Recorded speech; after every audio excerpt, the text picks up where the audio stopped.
오늘 우리에게 주시는 하나님의 말씀은 신약성경 마태복음 16장 13절에서 20절까지의 말씀입니다. 신약성경 첫 번째 책 마태복음 16장입니다. 페이지 수로 27페이지. 마태복음 16장 13절에서 20절까지 제가 한 절 여러분 한 절 교독합니다. 예수께서 빌립보 가이사랴 지방에 이르러 제자들에게 물어 이르시되 사람들이 인자를 누구라 하느냐?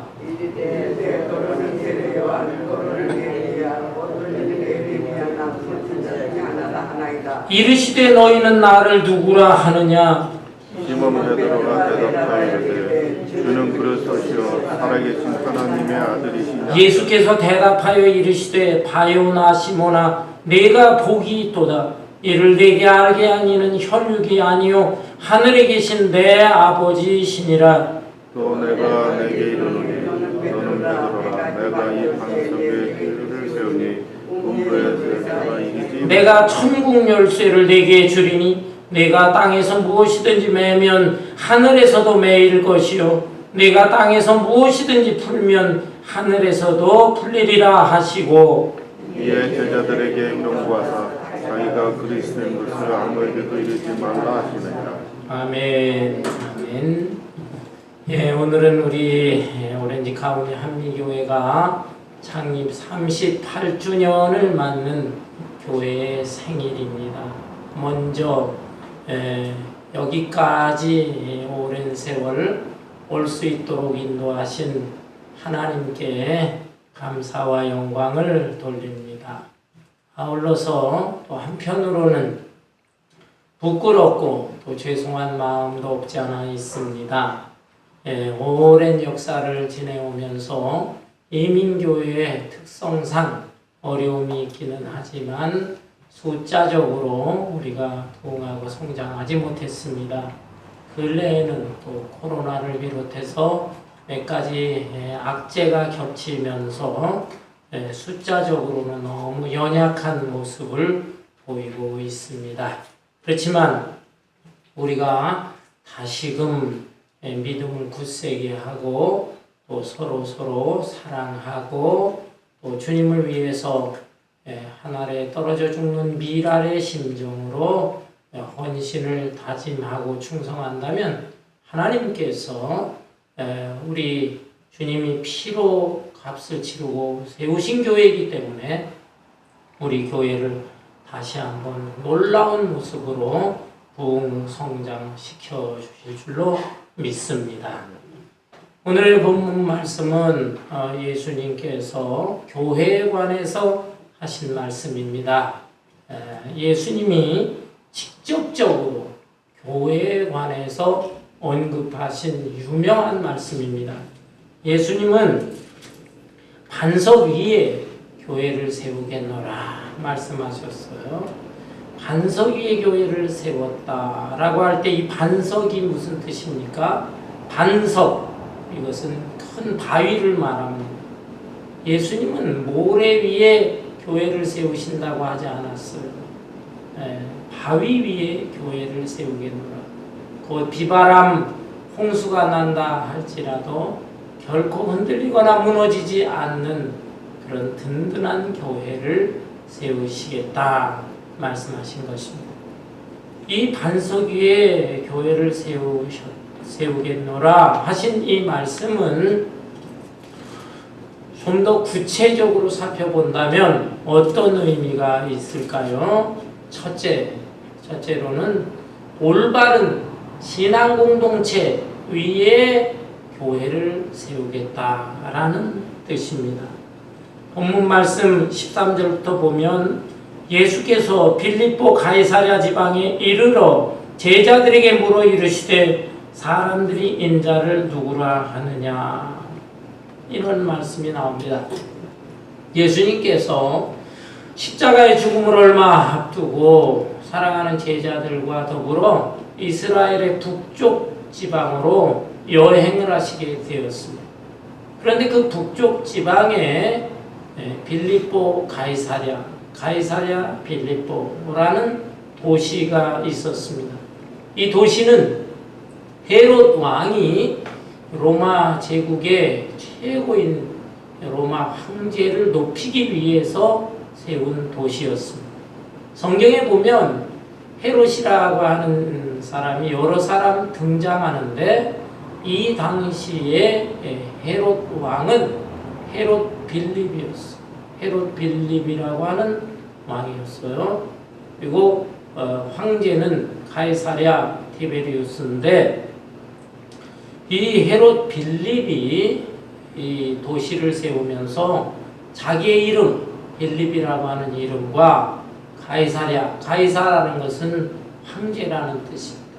황제라는 이름을 결합을 해서 빌립보 가이사랴 이렇게 도시 이름을 줬어요. 예전 성경에는 가이사랴 빌립보라고 번역이 되어 있는데 요즘 성경은 빌립보 가이사랴. 제가 볼 때는 굳이 왜 이렇게 번역했는지 잘 모르겠어요. 가이사랴 빌립보 이것이 더 타당한 것 같습니다. 제 개인적인 견해는 영어 성경에도 보면은 가이사랴 빌립보라고 되어 있는데 어떻든 이런 도시예요. 근데 이 도시에 가보면 여기에는 아주 굉장한 우상들과 우상 신전들이 있습니다. 제가 오래전에 이스라엘 성지 순례를 갔을 때 이 가이사랴 빌립보 여기에도 가보았습니다. 그랬는데 여기에 그 옛날에 이방 신전들의 흔적이 남아 있었고 특별히 그리스 로마 신이라고 하는 판신, 이 판신의 그 우상의 흔적이 남아 있었습니다. 판신이라고 하는 신은 얼굴은 사람 얼굴이에요. 그런데 머리에 뿔이 달려 있고 몸통은 염소 몸통을 하고 있는 그런 신인데 이 신은 목자들에게 복을 준다는 신입니다. 이 목자들이 염소를 기르고 또 양을 기르잖아요. 그런데 이 목축업이 잘 될 수 있도록 또 새끼들이 풍성하게 많아질 수 있도록 이 판신에게 제사를 지냈다라는 것이에요. 이렇게 우상과 또 우상의 신전들이 있는 곳이고 뿐만 아니라 로마의 군대가 여기에 주둔해 있었습니다. 이 북쪽 지역 갈릴리 지역뿐만 아니라 이스라엘 전체를 다 통치하는데 이 큰 군대가 이 빌립보 가이사랴 이 도시에 주둔해 있었던 것입니다. 이러한 도시를 예수님께서 제자들과 함께 여행하시면서 들르시게 되었어요. 이때 제자들의 마음은 어땠을까요? 그 굉장한 신전들 그리고 그 엄청난 로마의 군대를 보면서 마음속에 아마 위축이 됐을 거예요. 그 거대한 힘을 보는 것입니다. 그러면서 한편으로는 부러움도 느끼는 것이죠. 당시 로마의 식민지 백성으로서 우리는 언제 나라의 독립을 이루고 저렇게 힘있는 나라가 될 것인가. 근데 마음이 참 착잡하고 마음속에 위축이 되어 있었을 거예요. 예수님은 이러한 제자들의 속내를 다 알고 계셨습니다. 그러면서 예수님은 지금 내가 누구냐? 내가 너희들 곁에 있는데 너희들은 왜 마음속에 두려운 마음도 있고 또 부러운 마음도 있고 하느냐라는 뜻에서 질문을 하시게 되었습니다. 먼저는 일반 사람들, 당시에 세상 사람들이 나를 누구라고 하느냐 질문을 하셨어요. 본문 14절에 보면 이르되 더러는 세례와 여기에 13절에 중반에 보면은 제자들에게 물어 이르시되 사람들이 인자를 누구라 하느냐 물으셨을 때 대답하기를 이르되 더러는 세례요한 더러는 엘리야 어떤 이는 에레미야나 선지자 중에 하나라 하나이다. 세상 사람들의 여론을 알아보고자 하셨어요. 그런데 당시의 세상 사람들은 예수님에 대해서 세례요한이 아닐까, 또는 구약시대의 엘리야나 에레미야 같은 위대한 선지자가 다시 환생한 건 아닐까, 이런 식으로 생각했다는 것입니다. 왜냐하면 예수님이 굉장히 지혜로운 말씀을 하시고 또 예수님이 여러 표적을 보여주시고 능력을 행사하셨거든요. 그러니까 일반 사람들이 볼 때도 와, 굉장하구나, 우리 같은 보통 사람하고는 다르구나, 그러니 아마 하나님의 위대한 종, 선지자 중에 하나일 것이다, 이렇게 생각하고 있다는 것이에요. 자, 세상 사람들은 당시의 평범한 사람들보다는 뛰어난 존재로 인정은 했어요. 그러나 이것은 충분하지 않습니다. 그리고 저들의 판단과 인식이 올바르지도 않습니다. 부족한 것입니다. 또 잘못된 것입니다. 예수님께서는 그래서 곧바로 제자들에게 질문을 하셨어요. 여기 15절에 보니까 이르시되 너희는 나를 누구라 하느냐? 16절에 시몬 베드로가 대답하여 이르되 주는 그리스도시요 살아계신 하나님의 아들이시니이다. 예수님은 세상 사람들은 그렇게 생각할지라도 너희들은 나를 무엇이라 생각하느냐? 라고 했더니 시몬이라고 하는 제자가 주는 그리스도시요 살아계신 하나님의 아들입니다 라고 답변을 했어요. 이 대답을 들으시고 예수님께서는 아주 흡족해 하셨습니다. 17절에 보니까 예수께서 대답하여 이르시되 바요나 시몬아 내가 복이 있도다. 이를 네게 알게 한 이는 혈육이 아니요 하늘에 계신 내 아버지시니라. 바요나 시몬아, 바요나라고 하는 뜻은 요나의 아들이라는 뜻이에요. 요나의 아들 시몬아 내가 복이 있도다. 내가 참 대답을 잘했다. 그런데 내가 지금 이 대답하는 것은 내 스스로 혈육으로 네 머릿속으로 생각한 것이 아니라, 인간적으로 생각한 게 아니라 하나님께서 알게 해 주신 것이다. 하늘에 계신 내 아버지 하나님께서 이 사실을 알게 하시고 네가 답변한 것이다. 이렇게 인정하시고 또 칭찬을 해 주셨어요.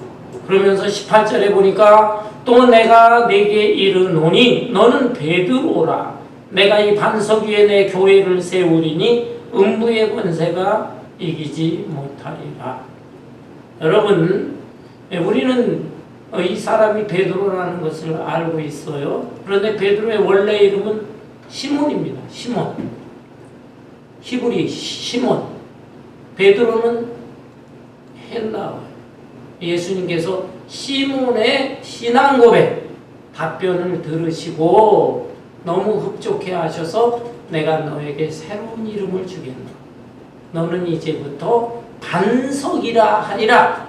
그런데 이 반석이라고 하는 이 말이 헬라어로 베드로예요. 페드로스.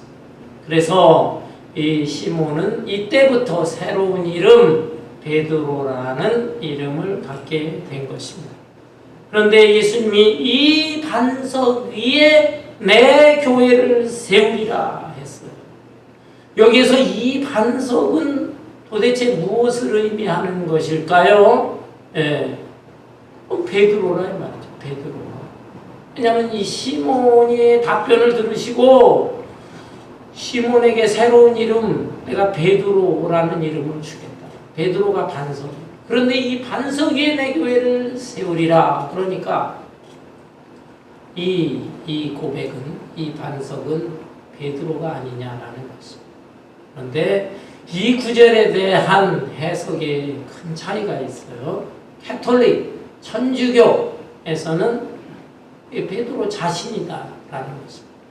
반면에 우리 개신교에서는 다른 해석을 하고 있어요. 천주교에서는 분명히 예수님께서 이 시몬을 베드로라고 베드로 위에다가 반석 위에다 교회를 세우리라 하지 않았느냐. 그러니까 베드로 자신이다. 그럼 베드로 자신에다가 교회를 세운다는 것은 무슨 뜻이냐? 아니, 농담으로 어떤 분이 그래요. 베드로 위에다 교회를 세우다니. 아니, 베드로 잔등에다, 등허리에다가 교회를 세운단 말이냐? 이렇게 이해를 하는 우스개 얘기도 있어요. 그런 뜻은 아니고, 천주교에서는 베드로 자신의 믿음과 베드로의 인격, 베드로의 믿음과 인격, 그 베드로 위에 교회를 세운다라는 뜻으로 이해를 하고 있습니다. 그래서 천주교에서는 교회의 수장을 교황이라고 하잖아요. 교황 중에 첫 번째 교황을 베드로라 그렇게 인정하고 있는 것입니다. 반면에 우리 개신교에서는 그것은 잘못된 해석이다. 왜냐하면 아니 베드로의 신앙과 인격, 물론 이때는 잘 고백을 했지만 이 이후에 보면 베드로가 휘청거리거든요. 베드로가 실수도 하고 잘못도 하고 믿음도 떨어지고 또 마지막 순간에 예수님 십자가에 달려 죽으시기 전에는 3번 부인하기도 하고, 아니 그런 베드로의 신앙과 베드로의 인격에다가 그러면 하나님의 거룩한 교회를 세울 수 있단 말이냐?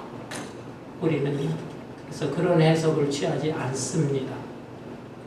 우리 개신교의 해석은 무엇이냐 하면 여기에 이 반석은 베드로 자신이 아니라 베드로의 신앙 고백, 주는 그리스도시요 살아계신 하나님의 아들입니다 라고 하는 그 신앙 고백 위에 교회를 세우겠다라는 뜻으로 이해를 하는 것입니다. 여러분 이렇게 볼 때에 정말 이 지상에 있는 교회도 또 우리 교회도 반석 위에 든든히 세워지기 위해서는 교회의 구성원인 우리 한 사람 한 사람, 우리 한 사람 한 사람이 베드로가 신앙 고백한 거와 같은 똑같은 신앙 고백을 할 수 있어야 한다라는 것입니다. 곧 예수님은 그리스도요 살아계신 하나님의 아들입니다 라고 고백할 수 있어야 한다는 것입니다. 그렇다면 그리스도라는 말은 무슨 뜻일까? 신앙생활하면서 우리가 예수 그리스도, 예수님 그리기도 하지만 예수 그리스도라고 하는데 신앙생활 오래 하면서도 그리스도의 뜻을 모르는 분들이 많아요. 그리스도는 다른 말로 메시아라고 하는데 메시아는 히브리어고 그리스도는 헬라어입니다. 뜻은 기름 부음을 받은 자라는 뜻이에요. 기름 부음을 받은 자. 구약 시대에는 왕과 제사장과 선지자 이 세 부류의 사람이 취임을 할 때 그 머리에 기름을 부었습니다. 그런데 예수님은 어떤 분이냐 하면은 진정한 의미에서 왕이다. 이 세상에는 모든 왕 중에서도 왕이다. 우주 만물을 통치하시는 왕이시고 또 제사장이란 인간과 하나님과 연결시켜주는 중보자 역할을 하는 사람이 제사장이에요. 그런데 예수님이야말로 친히 어린 양처럼 십자가에 달려 죽으셔서 제물이 되셨을 뿐만이 아니라 죄인된 우리 인간들과 거룩하신 하나님을 연결시켜 주시는 중보자 대제사장이시다. 그리고 선지자는 하나님의 말씀을 계시로 받아서 전하는 사람인데 예수님이야말로 말씀이 육신이 돼서 오신 분이에요.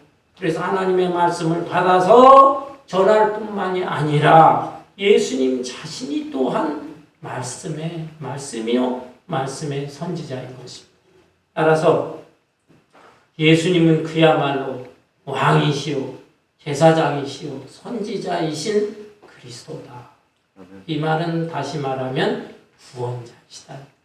예수님이야말로 유일한 구원자이시다.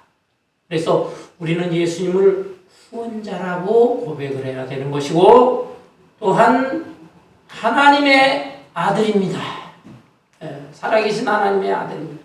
하나님의 아들이라 표현했지만 예수님은 하나님이십니다 라는 뜻이에요. 하나님이십니다. 그런데 예수님을 하나님이라고 하면 성부 하나님도 하나님, 성자 예수님도 하나님, 그러면 하나님이 둘이란 말이냐? 이렇게 오해를 할 수가 있어요. 또 당시에 유대인들은 하나님 한 분인데 어떻게 예수 너도 하나님이냐? 이렇게 되니까 큰 핍박이 올 수가 있었거든요. 그래서 살짝 그것을 살짝 바꿔서 표현한 것이 아들이라고 하는 아주 그 묘한 표현을 쓴 것이에요. 예수님은 하나님의 아들이다. 그런데 사실은 본체는 하나님이시다 이 말이에요. 곧 교회는 어떻게 해야 반석 위에 세워진 교회가 될 수 있는가? 교회 구성은 한 사람 한 사람이 바로 예수님은 나의 구원자가 되시며 또한 예수님은 나의 하나님이 되십니다 라고 고백하는 사람들이 모여 있을 때 그 교회가 결코 비바람 눈보라에도 흔들리지 않고 쓰러지지 않는 반석 위에 세워진 교회가 될 수 있는 것입니다. 여러분, 이 사실을 모르기 때문에 오늘날 지상의 교회가 여러 가지 사건 사고에 휘말리고 또 흔들리고 시험에 들고 교회를 떠나기도 하고 하는 것입니다. 교회를 단순히 친교단체로 생각하는 사람들이 많아요. 특별히 이민교회. 그 교회 나와서 사람들 사귀는 거. 혼자서 집에 있으면 심심하니까 교회에 가면 사람들이 많으니까 어울려요. 친교단체로. 그런데 친교 생활을 하다가 성격의 차이, 문화의 차이들이 발생하잖아. 그러니까 아우 재미없어. 또 다른 데로 떠나고 하는 것이. 또 어떤 사람들은 자기 현실 생활 속에서의 어떤 정보를 얻기 위해서 또 실질적인 뭐 직업 같은 걸 얻기 위해 교회에 나오는 사람이 있어요. 자기 혼자로서 어디 정보를 얻기가 어려워요. 이민 생활에 또 직장을 구하는 게 굉장히 어렵고 중요한데 교회에 나가면은 교회 사람들이 많아서 이런저런 얘기를 해줍니다. 그 목적으로 교회에 나오는 사람들이 있습니다. 그런가 하면 어떤 사람들은 결혼 대상자를 찾기 위해서 교회에 나옵니다. 젊은 남녀뿐만이 아니에요. 나이 든 사람들, 홀로 된 사람들도 있습니다. 이혼을 했다든지 또는 사별을 했다든지 그런 사람들이 교회에 나오는데 많이 얘기를 들어보면 재혼 대상자를 만나기 위해서 제가 오랫동안 우리 교회 목회를 하니까 우리 교회도 그런 사람들이 들어와가지고는 자기 마음에 드는 사람이 있는 거예요. 그래가지고 그냥 너무 열심히 몇 개월 열심을 하더니 그 사람이 또 어디로 가고 또는 뭐 남편이 있다는 둥 이런 얘기를 들으니까 금방 그냥 마음에 서운함이 생겨가지고 다른 교회로 옮겨버려요. 참, 여러분 그러기 때문에 이 교회가 안 되는 것입니다. 교회 구성원의 한 사람 한 사람이 예수님이야말로 나의 그리스도입니다. 나의 구원자입니다. 그리고 우리 예수님은 살아계신 하나님의 아들입니다. 하나님 자신이기도 합니다. 라고 하는 이 분명한 고백을 할 때 그런 사람들이 모여 있을 때 교회는 결코 흔들리지 않습니다. 반석 위에 든든히 세워지는 교회가 될 수 있는 것입니다.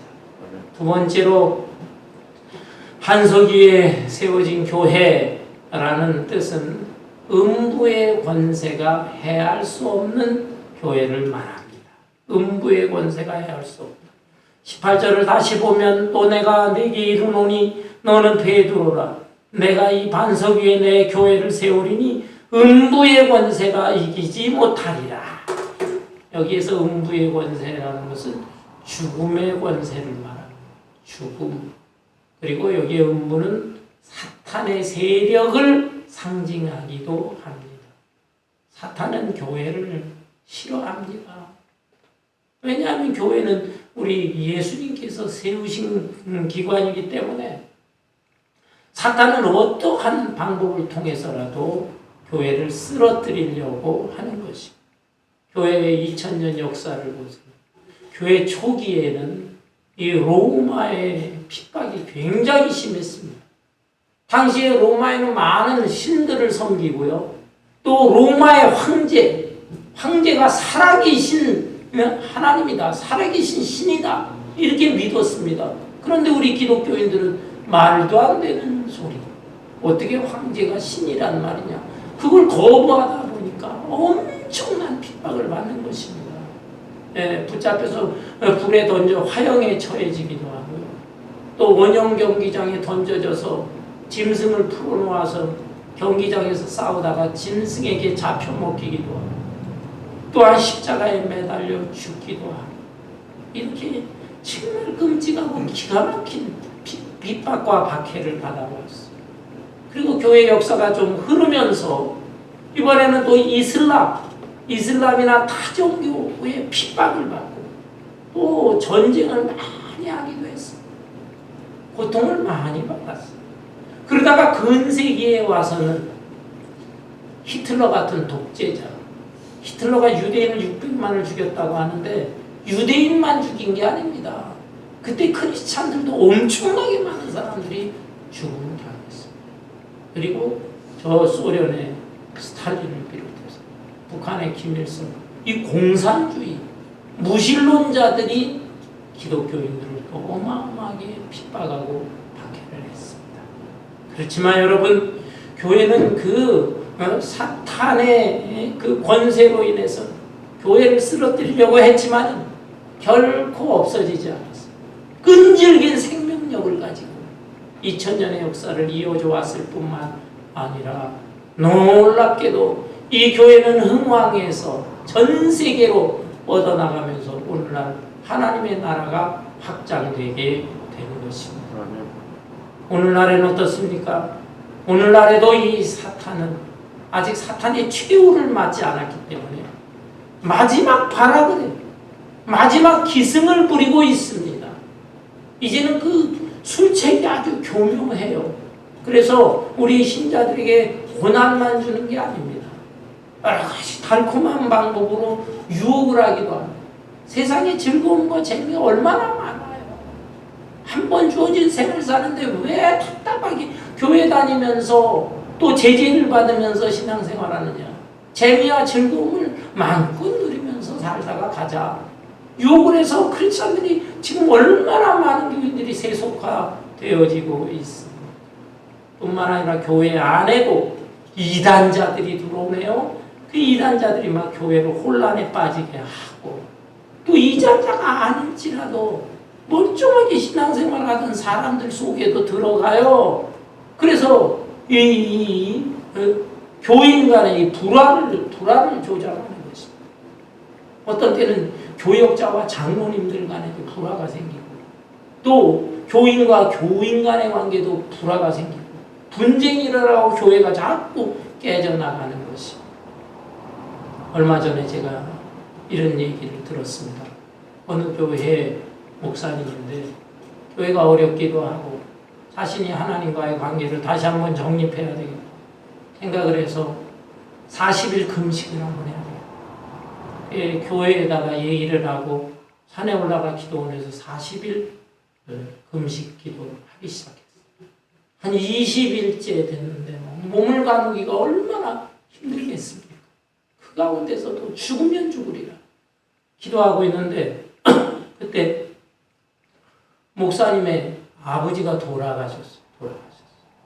어떡합니까? 아버지가 돌아가셨는데 장례를 치러야 돼요. 할 수 없이 목사님이 기도원에서 내려와서 장례를 치렀습니다. 그런데 이게 시험이 된 거예요.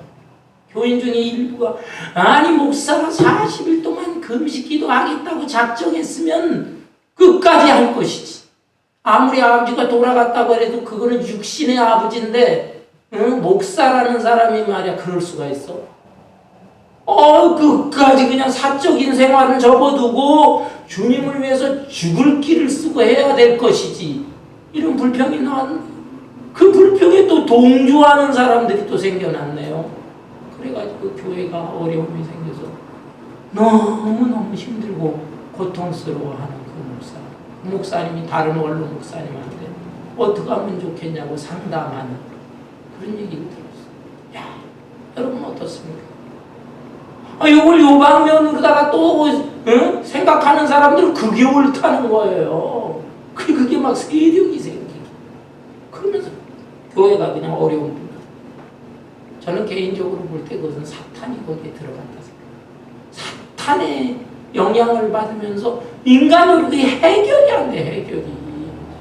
여러분 이렇게 음부의 권세가 판을 치고 있어요.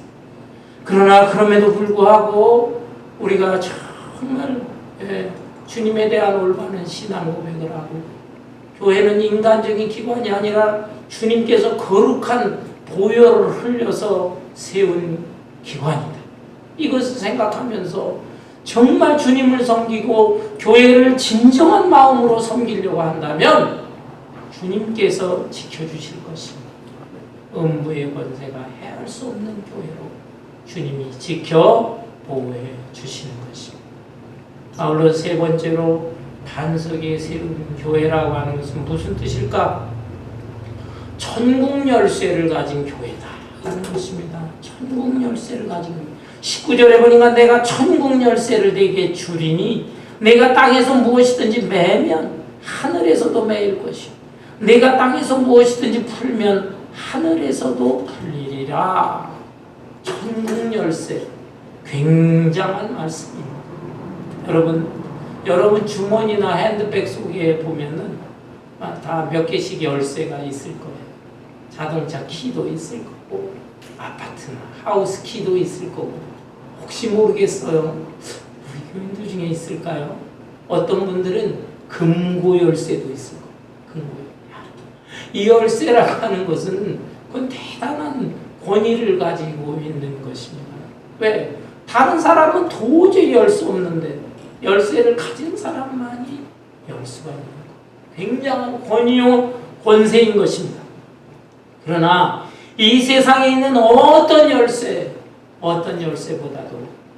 정말 가장 권위 있는 열쇠. 우리가 다른 열쇠는 갖지 않을지라도 꼭 가져야 할 열쇠가 있습니다. 그거는 바로 천국 열쇠인 것입니다. 천국 열쇠만 있다면 천국 문이 닫혀져 있어도 열쇠로 열고 들어갈 수 있는 거 아닙니까? 이 천국 열쇠를 예수님께서 베드로에게 주시겠다고 그랬어요. 19절에 내가 천국 열쇠를 네게 주리니 베드로에게 주시겠다는 것입니다. 그래서 베드로가 그려져 있는 성화 그림을 보면요. 이 열쇠를 가지고 있는 그림이 많아요. 그 열쇠가 그냥 열쇠가 아니라 천국 열쇠를 가지고 있다라는 뜻입니다. 그런데 이 천국 열쇠는 베드로만 가진 게 아니고 제가 좀 전에 설명드린 대로 예수님에 대한 올바른 베드로와 같은 신앙 고백을 한 사람에게는 예수님이 누구에게나 다 주시는 것입니다. 곧 그렇게 믿음을 가지고 있는 사람의 공동체, 이 교회도 천국 열쇠를 가지고 있는 것입니다. 너무 감사한 것이에요. 이 세상에 뭐가 부럽겠습니까? 천국 열쇠를 가지고 있는데 다른 것들은 좀 부족해도 가난하게 살면 어떻고 극단적으로 좀 몸이 아프고 병들면 어떻습니까?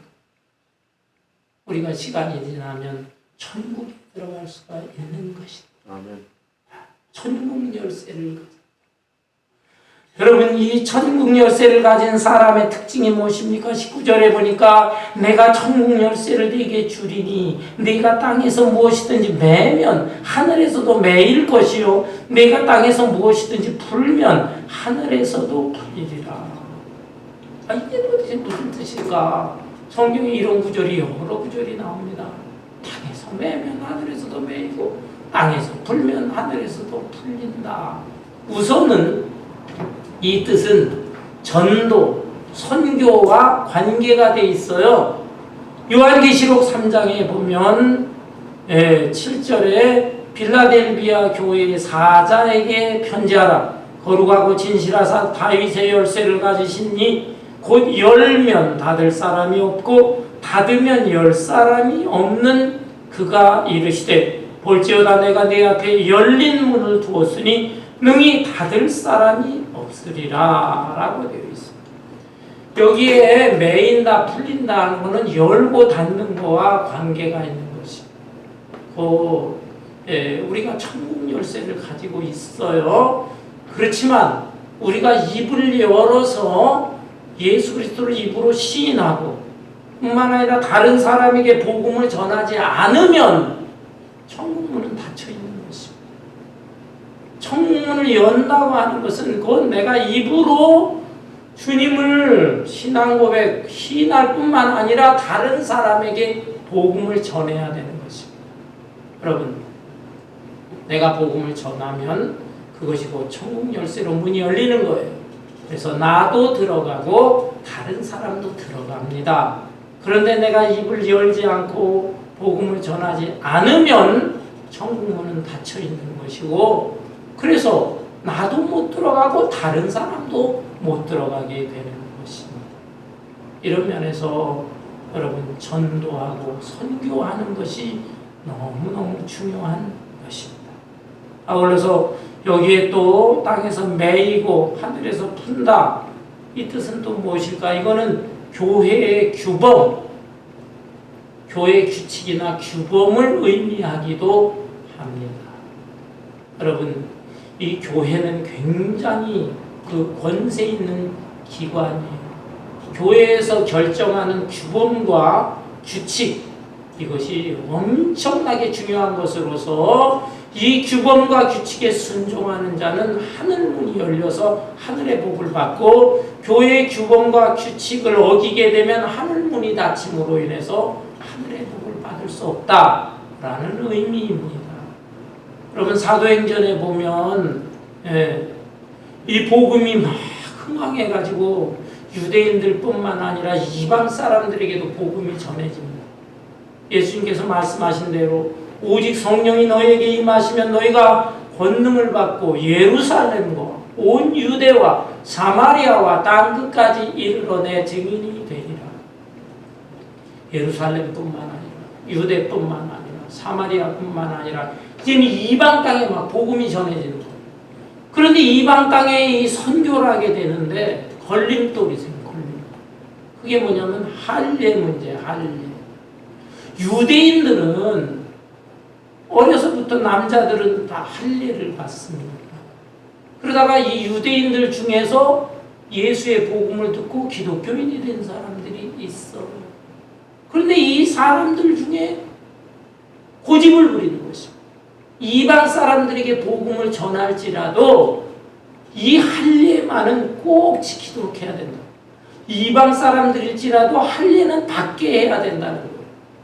예수님의 제자들 중에도 이거에 휘청거린 사람들이 있었다는 거예요. 그런데 이때 베드로를 비롯해서 그런 뜻있는 사람들, 바울 사람, 할례 필요 없다. 할례라는 것이 형식적인 할례가 중요한 게 아니라 마음의 할례가 중요한 것이다. 우리가 구원을 받는다는 것은 할례를 받고 안 받고가 아니라 예수 그리스도를 구원자로 살아계신 하나님의 아들로 믿느냐 안 믿느냐 여기에 달려있는 것이다. 그러니 저 이방인들에게 할례를 받도록 하는 것을 없애버리자. 그걸 어디서 결정했어? 교회에서 결정했어. 교회가 모여있는 총회에서 딱 결정을 했어요. 굉장한 결정. 이 결정으로 인해서 복음을 그냥 삽시간에 이방 땅에 퍼져나가게 되었고, 이방 사람들도 걸림돌 장애물이 없이 복음을 받아들이게 되고 엄청난 선교의 역사가 이루어지게 된 것입니다. 이러니 교회의 규칙과 규범, 교회의 법령이라고 하는 것이 얼마나 중요합니다. 그러나 물론 교회가 잘못된 결정을 할 수도 있어요. 잘못된 결정. 그때 교회가 큰 혼란이 일어나기도 하는데, 교회가 성경에 입각한 규칙을 만들고 성경에 입각한 규범을 만들고 할 때에는 거기에 순종해야 됩니다.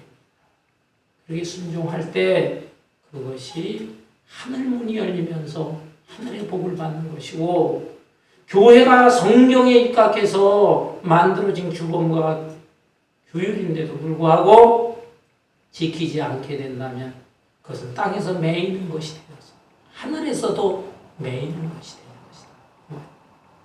또 하나 여기에서 매고 푼다고 하는 것은 성도들 간의 소통과도 관계가 있어. 성도 간의 소통. 성도들 간의 믿음, 사랑, 소망 가운데 잘 하나가 돼서 어우러지면 땅에서 푸니까 하늘에서도 하나님이 기뻐하시고 하늘 문이 열리면서 하늘에서 복을 줍니다. 그런데 성도들 간에 다 마음에 그냥 꼬이고 또 뭐 틀어지고 하면서 매이게 되면 하늘에서도 매여요. 그래서 결코 하늘에서도 복을 줄 수가 없는 것입니다. 여러분, 이러한 내용의 뜻들을 잘 이해해야 되겠습니다. 오늘 우리 한미교회 38주년 생일날이라고 하는데 숫자적으로 얼마 안 되어서 좀 하나님 앞에 부끄럽고 죄송한 마음이 있습니다. 그러나 저는 옛날 주기철 목사님을 생각해봅니다. 일제시대 때 순교 잡아서 우리 한국교인과 세계교회에도 존경을 받는 주기철 목사님 아시잖아요. 주기철 목사님이 성전을 지었어요. 그리고 하나님 앞에 헌당 예배를 드립니다. 헌당 예배를 드리면서 주기철 목사님이 간절하게 하나님께 기도를 했어요. 3가지 내용으로 기도했어요. 오 하나님, 이 예배당에는 하나님이 항상 임재하여 주옵소서. 하나님께서 항상 임재하여 주옵소서. 2번째는 이 예배당은 만민이 기도하는 집이 되게 하여 주옵소서. 성전만 만들어 놓고 기도하는 사람이 없다면 이게 무슨 만민이 기도하는 집이 되게 하여 주옵소서. 3번째는 하나님의 이 예배당에는 숫자가 적든 많든 숫자에 상관없이 한번 바람 불면은 훅 날아가 버리는 쭉정이 같은 사람이 아니라 정말 알찬 열매를 맺을 수 있는 알곡 신자들로 채워지게 하여 주옵소서. 이렇게 기도를 했어요. 여러분, 우리도 이런 교회를 꿈꿔야 되겠습니다. 이런 교회가 되기 위해서는 우리가 반석 위에 세운 교회, 곧 올바른 신앙 고백, 한 사람 한 사람이 확실하고 분명한 신앙 고백을 하면서 교회를 섬기게 되어야 될 것이고, 음부의 권세가 감히할 수 없는 영적으로 탄탄하게 무장되어 있는 교인들이 되어야 하게, 아울러서 천국 열쇠를 가진 내 자신뿐만 아니라 다른 사람들에게도 복음을 전하면서 천국문이 열리면서 그들을 하나님 앞으로 인도하고, 또 하나님의 말씀과 말씀에 근거한 교회의 정책이라면 거기에 또 순종할 줄도 알고, 성도 간에 사랑하고 이해하고 감싸주고 너그럽게 용납할 수 있는 그런 교회들을 이룰 때 그 교회가 바로 반석 위에 든든히 세워질 수 있는 교회가 되어지게 되는 것입니다. 앞으로 우리 한미교회 하나님께 우리 자신 한 사람 한 사람이 이런 의식을 가지고 신앙생활하고 잘 섬긴다고 한다면 숫자적으로 많아지고 힘있는 교회가 되는 것은 하나님께서 한순간에도 하실 수가 있는 것입니다. 이런 올바른 뜻을 아시고 또 미래의 꿈과 비전을 가지고 전진해 나갈 수 있는 저와 여러분 되시기를 주님의 이름으로 축원합니다. 찬송